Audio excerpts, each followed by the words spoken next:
അസ്സലാമലൈക്കും. എല്ലാവർക്കും ഷിസാസ് കുക്ക് വേൾഡിലേക്ക് സ്വാഗതം. ഇന്ന് ഞാൻ വളരെ സിമ്പിളായിട്ടും ഹെൽത്തി ആയിട്ടും നമുക്ക് തയ്യാറാക്കിയെടുക്കാൻ പറ്റുന്ന ഒരു കേക്കിൻ്റെ റെസിപ്പി ആയിട്ടാണ് വന്നിട്ടുള്ളത്. ഞാനിതിൽ മുട്ടയോ പാലോ ഒന്നും ചേർത്തിട്ടില്ല. നമ്മൾ മൈദാമാവിലല്ല ഇന്ന് ഈ കേക്ക് തയ്യാറാക്കിയെടുക്കുന്നത്. ഇന്ന് ഗോതമ്പ് മാവ് കൊണ്ടാണ് നമ്മൾ ഈ കേക്ക് ഇന്ന് തയ്യാറാക്കിയെടുക്കുന്നത്. വളരെ പെട്ടെന്ന് നമുക്ക് തയ്യാറാക്കിയെടുക്കാൻ പറ്റിയ ഒരു ഹെൽത്തി ആയിട്ടുള്ളൊരു കേക്കാണ്. അപ്പോൾ എൻ്റെ വീഡിയോ ഫുൾ കണ്ടതിന് ശേഷം ഇഷ്ടപ്പെട്ടാൽ ലൈക്ക് ചെയ്യാനും ഷെയർ ചെയ്യാനും സബ്സ്ക്രൈബ് ചെയ്യാനൊന്നും ആരും മറക്കരുത് കേട്ടോ. ഇനി നമുക്ക് നേരെ വീഡിയോയിലോട്ട് പോകാം. ഇതെങ്ങനെയാണ് തയ്യാറാക്കുന്നത് നോക്കാം.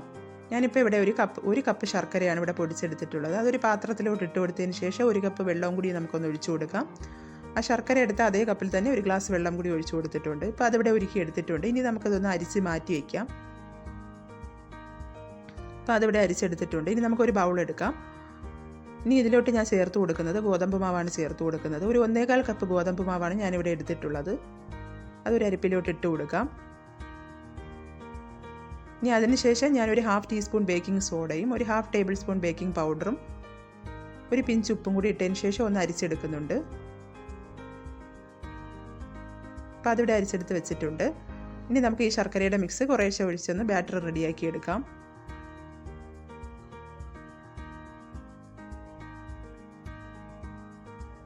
ഇങ്ങനെ കുറേശ്ശെ ഒഴിച്ച് നമുക്ക് അത് മിക്സ് ചെയ്ത് കൊടുക്കാം. ഒരേ ഡയറക്ഷനിൽ തന്നെ നമുക്കൊന്ന് ഇളക്കി മിക്സ് ചെയ്ത് കൊടുക്കാം ഇത്.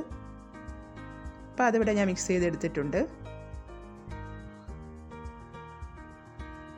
ഇനി ഞാനൊരു 1/2 കപ്പ് ഓയിലാണ് ഒഴിച്ചു കൊടുക്കുന്നത്. വെജിറ്റബിൾ ഓയിലോ സൺഫ്ലവർ ഓയിലോ നമുക്ക് ഒഴിച്ചു കൊടുക്കാവുന്നതാണ്. അതും കൂടി ഒഴിച്ചു കൊടുത്തതിന് ശേഷം ഒന്ന് നല്ലതുപോലെ ഒന്ന് മിക്സ് ചെയ്ത് കൊടുക്കാം.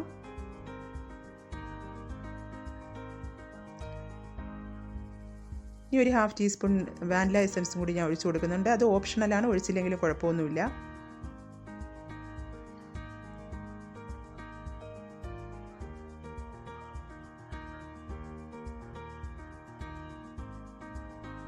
അപ്പോൾ നമ്മുടെ ബാറ്റർ ഇവിടെ റെഡിയായി വന്നിട്ടുണ്ട്.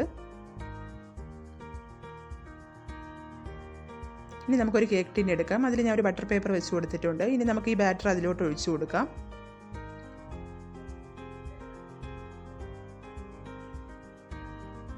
ഇനി ഒഴിച്ചതിന് ശേഷം നമുക്കൊന്ന് ടാപ്പ് ചെയ്ത് കൊടുക്കാം. ഇനി ഇതിലോട്ട് ഞാൻ കുറച്ച് നട്ട്സ് വെച്ച് കൊടുക്കുന്നുണ്ട്. അത് ഓപ്ഷണലാണ്, വെച്ചില്ലെങ്കിലും കുഴപ്പമൊന്നുമില്ല. ഇനി നമുക്കിവിടെ ഞാൻ ആദ്യമേ ഒരു 10 മിനിറ്റ് ഇതിപ്പം ഒന്ന് റെഡിയാക്കി എടുത്ത് വെച്ചിട്ടുണ്ട്. പ്രീ ഹീറ്റ് ചെയ്ത് വെച്ചിട്ടുണ്ട്. എന്നിട്ട് നമുക്ക് ഇതിലോട്ട് വെച്ചിട്ട് ഒന്ന് ബേക്ക് ചെയ്തെടുക്കാം.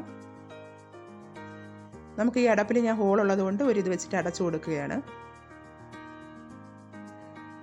ഇനി നമുക്കൊരു 35-40 മിനിറ്റ് എടുക്കും ഇതൊന്ന് റെഡിയായി വരാനായിട്ട്. ഒരു 40 മിനിറ്റ് കഴിഞ്ഞതിന് ശേഷമാണ് ഞാനിത് നോക്കുന്നത്. ഇപ്പം നമ്മുടെ കേക്ക് ഇവിടെ റെഡിയായി വന്നിട്ടുണ്ട്.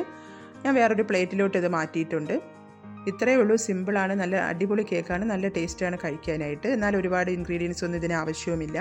അപ്പോൾ എല്ലാവരും ഇതൊന്ന് ട്രൈ ചെയ്ത് നോക്കണം. എല്ലാവർക്കും ഇഷ്ടപ്പെടും.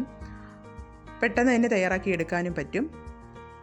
നമുക്കിതൊന്നും ഇല്ലാതെ തന്നെ പെട്ടെന്നൊരു കേക്ക് കഴിക്കണമെന്ന് തോന്നിയാൽ തയ്യാറാക്കാൻ പറ്റിയ നല്ലൊരു കേക്കാണിത്.